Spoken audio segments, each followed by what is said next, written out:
It's time for Access the Experts from the University of Nebraska at Omaha with your host, Brandon Axement.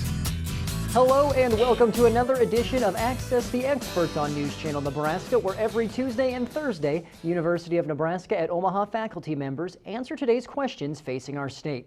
Now today we have the pleasure of hearing from Dr. Amy Hansen, who is an instructor for UNO's Department of Gerontology. So Amy, today's question is, how can folks from older generations catch up technologically with their younger peers and co-workers? Thank you for that question, Brandon. I would be happy to talk about older adults and technology. You know, older adults are one of the fastest growing groups in using technology, whether that be with their personal computer or their iPad or using their smartphone. They are getting online to do banking, shopping. Some of them are learning how to use social media so they can stay connected to their friends and family. And one of the things that I think kind of trips us up in helping older adults to grow in their technology use is that we believe that myth or that stereotype that older adults can't learn new things.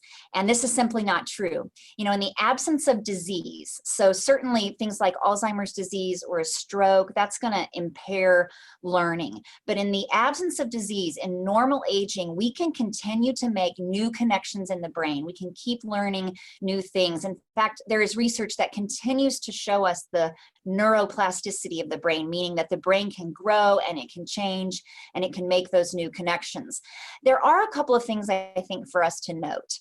The first is learning does take longer as we get older. If you've been around preschoolers, you know, it can seem like they are learning new things so quickly, inserting new vocabulary into what they're talking about, doing new things. Well, as we age, it takes us longer to make those connections in our brain. So that may mean it takes us it's necessary for us to practice more. We may need to write out those instructions, but the thing to remember is we can learn whatever that is. The second thing is that learning has to do with motivation.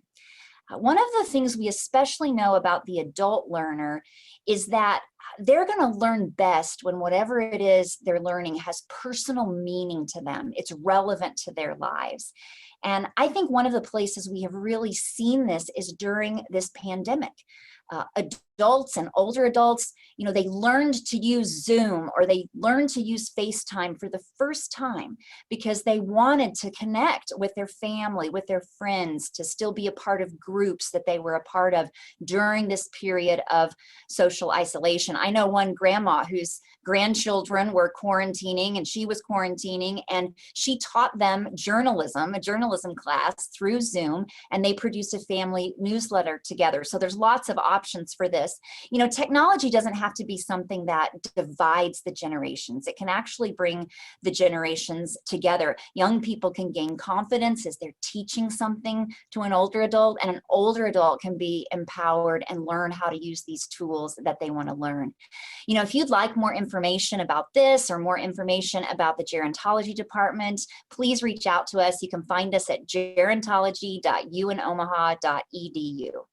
Thank you, Amy, for sharing your expertise on that topic. For our viewers at home, we want you to interact with UNO's experts, so if you have a question you want answered, go to newschannelnebraska.com and submit it. Access the Experts, presented by the University of Nebraska at Omaha. If you have questions, submit them on our website. Then join us every Tuesday and Thursdays at 6:46 a.m. and p.m. while we answer your questions.